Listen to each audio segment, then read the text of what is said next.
தடையின்றி நம் நினைத்த காரியங்கள் வெற்றி அடைய மிகவும் எளிமையான ஒரு வழிபாடு. நம் முருக கடவுளுக்கு செவ்வாய் ஓரையில் நெய் தீபம் ஏற்றி வழிபாடு பண்ணும்போது கண்டிப்பாக நம் நினைச்ச காரியங்கள் நடக்கும்.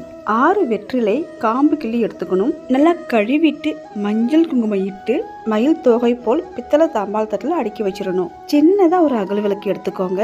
சந்தனம் ஃபுல்லா தடவிட்டு மஞ்சள் குங்குமம் வச்சு வெற்றிலைக்கு நடுமத்தியில அகல்விளக்கு வைத்து நெய் ஊற்றி பஞ்சுத்திரி போட்டு 6 வெற்றிலைக்கான காம்பு கிள்ளணும் இல்லையா, அந்த காம்பையும் அதிலேயே போட்டு நெய் தீபம் ஏற்றி மனமுருகி வேண்டும் போது நினைத்தது நிறைவேறும். இந்த தீபம் ஏற்றுவதற்கு சிறப்பான கிழமை நேரம் பார்த்தீங்கன்னா செவ்வாய் கிழமையில் வருகின்ற செவ்வாய் ஓரையில் ஏற்றுவது மிகவும் சிறப்பானது. செவ்வாய் ஓரை காலை 6 to 7 மணி, மதியம் 1 to 2 மணி, மாலை 7 to 8 மணி. முருகருக்கு செவ்வாய் ஓரையில் நைவேத்தியம் செய்து நெய் தீபம் ஏற்றி வழிபாடு பண்ணும்போது வேண்டிய வரம் கிடைக்கும்.